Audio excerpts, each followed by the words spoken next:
इंदौर के राजेनगर क्षेत्र से पिछले 2 दिन पहले लापता हुई 6 साल की नाबालिग बच्ची का शव घर के नजदीक ही नाले से बरामद किया गया है।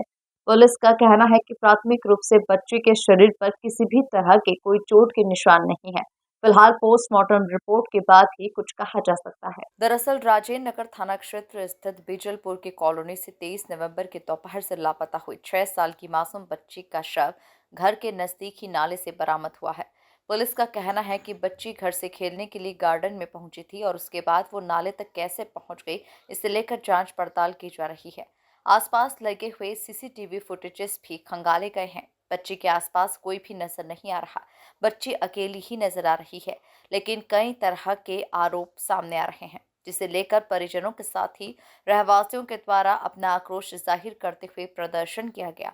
फिलहाल पुलिस सभी एंगल्स पर जांच कर रही है। देखिए, ये घटना 23 तारीख की दोपहर के 1 बजे की है। बालिका अपने घर से बिना बताए कहीं चली जाती है। तत्पश्चात घर वालों द्वारा स्वयं पर उसको 2-3 घंटे ढूंढा जाता है। उसके पश्चात शाम में आके थाने पे बच्ची के विषय में गुमशुदगी की रिपोर्ट दर्ज कराई जाती है।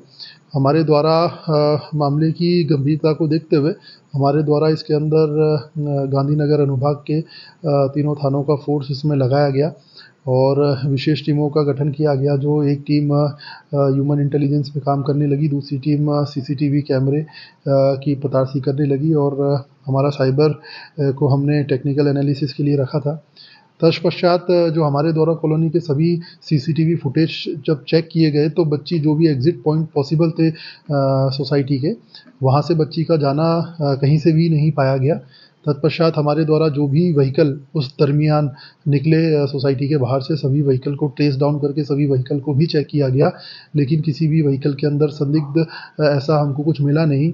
तत्पश्चात हमारे द्वारा आसपास की जो भी कॉलोनी के आसपास की जो भी मल्टियाँ थी, सभी मल्टियों को चेक किया गया, सभी घरों को चेक किया गया, किंतु बच्ची का वहाँ पर भी कोई सुराग नहीं मिला। इसके बाद हमारे द्वारा वापस कॉलोनी के जो भी पॉसिबल सीसीटीवी फुटेज थे सभी को वापस चेक किया गया। उसके अंदर फिर बारीकी से अध्ययन करने पे बच्ची का मूवमेंट हमको, जो कॉलोनी के पास एक गार्डन स्थित है, वहाँ की तरफ बच्ची का मूवमेंट हमको देखने को मिला। इसके बाद जब हमने आखिरी एक सीसीटीवी कैमरा देखा तो बच्ची पार्क पहुँच चुकी थी। इसके पश्चात जो शुरू के दिन हमारे द्वारा इसमें डॉग स्क्वाड को भी बुलाया गया था, तो डॉग स्क्वाड द्वारा भी पार्क के आसपास जाके डॉग द्वारा भी वहीं का उसी एरिया जहाँ पे बच्ची मिली है, उसी एरिया की डॉग ने भी लोकेशन हमको दी थी।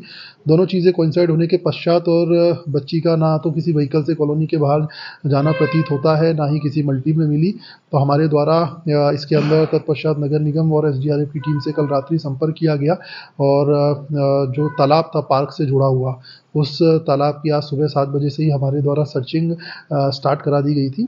सर्चिंग बारीकी से कराने उपरांत नाली की सफाई के दौरान हमें बच्ची का शव मिला।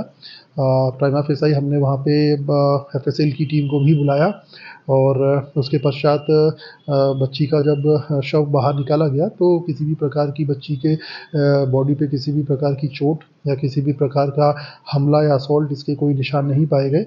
बच्ची के जो कपड़े थे बॉडी पे, सभी कपड़े भी इंटैक्ट पाए गए और तत्पश्चात अभी हमने बच्ची का शव पोस्टमार्टम हेतु अस्पताल रवाना कर दिया है। कोई स्ट्रगल का निशान मिले? देखिए, किसी भी प्रकार का कोई, जैसे कि हमने आपको बताया, जो हमने सीसीटीवी फुटेज देखा तो आखिरी सीसीटीवी फुटेज भी नाले का जो नाले के जस्ट पास बच्ची को हमने जाते हुए देख लिया। उसके पश्चात जो हमारा डॉग था, स्टार्टिंग में जब हम घटना घटित हुई थी तो हमारे डॉग ने भी हमको उसी एग्जैक्ट पॉइंट की लोकेशन बताई थी और जैसा कि मैंने आपको बताया, प्राइमा फेसाई बच्ची की बॉडी को जब चेक किया गया तो किसी भी प्रकार के स्ट्रगल मार्क, असॉल्ट मार्क या किसी भी प्रकार की चोट या बच्ची के कपड़ों के साथ किसी भी प्रकार का छेड़छाड़ ये नहीं पाया गया है। अभी हमने और अधिक पुष्टि के लिए हमने बच्ची की बॉडी को पोस्टमार्टम के लिए भेज दिया है और शीघ्र ही बच्ची का पोस्टमार्टम हो जाएगा।